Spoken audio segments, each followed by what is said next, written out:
Well, here's a little update. This is that 20-gallon tank with the wild type mollies.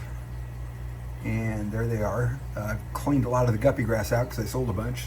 So they're here frolicking. There's still a bunch of red cherry shrimp in here. Maybe one of their fry will present itself. Kind of cool. I did a video on how I bought this big Echinodoris at PetSmart and potted it into this Talenti cup with Miracle Grow potting soil, a bunch of API fertilizer, and I capped it with sand to keep the potting soil in place. And this is also the tank that I used the No-Planaria. Now, I got several people telling me, nah, that doesn't work.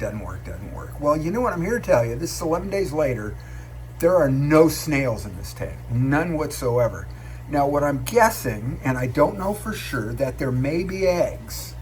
And once they hatch out, I may get a big bloom of baby snails. And if I do, I will treat again. But there's no adults anywhere. So, success.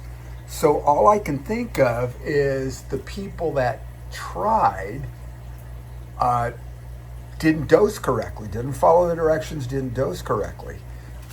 Let me get the stuff. Several people tell me that the company here, see if I can find their name, Gen Chem Biotechnology Company Limited, is not going to be making this anymore. I mean, it's a pretty good sized packet. It's 50 grams, so it'll go pretty far. And let's see, it does say keep planaria away without harming shrimp, and plants, safe and biodegradable. Keep out of reach of children. Remove carbon filters prior to dosing. Keep dosing at every 24 hours if planaria is high. What the ingredients are, it's beetle nut palm. So it's an organic material, which doesn't necessarily mean anything, because just because something's organic doesn't mean it's non-toxic or safe. Cyanide, I think, is a good example of that. Organic means it's got a carbon molecule. I thought somewhere I saw, maybe it was on the website when I was using this, said if you value any of your snails, get them out, you know, if you have like mysteries or whatever and you got planaria. So anyway, here's the dose. See if we can get a good shot of the label. So you can see the dosage on the right, and right above it there is the main ingredient. And I'm guessing you could also say the active ingredient. Okay, and if you need a little longer to read it, hit the pause button. So anyway, what it says for the dose, and it's hard for me to read because it's really fine print, 0 to 24 hours. So in the first 24 hours, use 1 spoonful, and it's a little tiny spoon per 50 liters. Day 2, 25 to 48 hours, it says use a half a spoonful.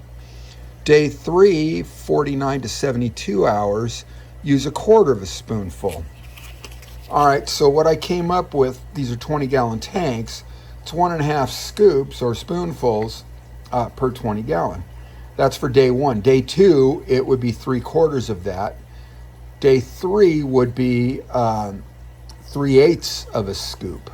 All right, and I think my day 3 was probably a little high. You know, I probably could have weighed these out to get more accurate because, I don't know, maybe that would be the thing to do. But what I'm going to do is see if we can get similar results 2 tanks over. I have the, with these gold guppies, or yellow guppies, and if anybody knows what these are, chime in, let me know exactly. And orange sun-kissed shrimp and bladder snails. And no shortage of bladder snails in this tank, always. So I'm going to try it again. I would love to be able to tell people that my guppy grass is snail free. And then, assuming it works, I'm going to try it again, and I'll have snail free hornwort also, which is important to me. So anyway, we're going to do this one next. We're going to mix up a batch. All right, so got a little measuring cup, got a little pipette. Always, when you're using any kind of powder, dilute it first. So I'm going to take a little tank water here. Yeah, just a little bit sloshing around in there. Okay. The reason you want to dilute it first, if you dump a bunch of powder in the tank, fish are going to go for it. They're going to get a mouthful of this stuff. And it could kill them. Even though it's not supposed to be toxic to fish, it could still kill them. And let's see, where is my little scoop? I put it in the baggie so it'd be easier to retrieve, and I couldn't see it because it's so tiny. Little bitty scoop. And I've got on the back here 1.5 scoops for 20 gallons, 20-gallon tanks. So, and this is tight quarters. So I'm going to pull one scoop out and scrape it off. Right, and there is one scoop, and I will dump that in. And then I will pull out, and this is going to be just an approximation. I'm going to tap off a little bit, and that looks pretty close to 1/2 scoop. So I'm going to go with that. I can knock off just a hair more. There we go. So that's 1/2 scoop, and I'll put that in. And then seal this back up, and I keep the scoop out because it's just easier to find. And put that in the scoop in the Ziploc. Seal it up, knock out most of the air. Then the little pipette. And I got that just to stir. And I'm going to just keep stirring until it's all dissolved. There's probably better ways to do this. One might be add a little bit of water to the powder actually and slowly emulsify it. But here we are, it's all broken up. That's it, just this whitish milky liquid now. And I don't see any more clumps.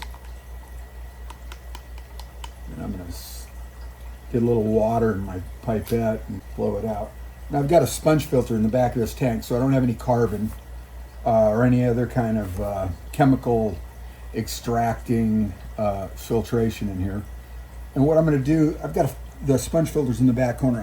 I always pour stuff over the sponge filter, and I figure that way the bubbling will help disperse it probably faster. And I could also just pour this straight across the top of the tank. That'll probably work. In fact, I think I'm going to do that because this sponge filter isn't turning up a lot of water. It's all the way at the other end, a big wad of guppy grass in between. So I'm going to pour this. Oh, I still see a lot on the side. So I'm spinning this around. And then what I'm going to do is I'm going to stick this cup in the tank a couple times and make sure it's well rinsed. So here we are, December 18. I don't know what time it is. 11 o'clock maybe. Doesn't really matter, and I'll set an alarm so that tomorrow it goes off. I'll put 3/4 of a scoopful in, and the day after it'll go off again, and I will put that 3/8, which is 1/2 of 3/4 of a scoopful in, and that'll be the 3 doses, and we will see what it looks like. It took, I don't know, it's 4 or 5 days on this other tank, and I didn't see any snails after that. So we'll see if in about 5 days we don't see any more snails. Now I'm not going to do any water changes on this tank between now and then. It's getting a little low. I might just top it off. I don't know if you notice, but you can see the bladder snails come up out of the water line occasionally. So anyway, we'll top it off. They just travel a lot. So I'm just going to pour this across the top. And then when I rinse the cup out a few times, that should agitate the tank enough. All right, here we go.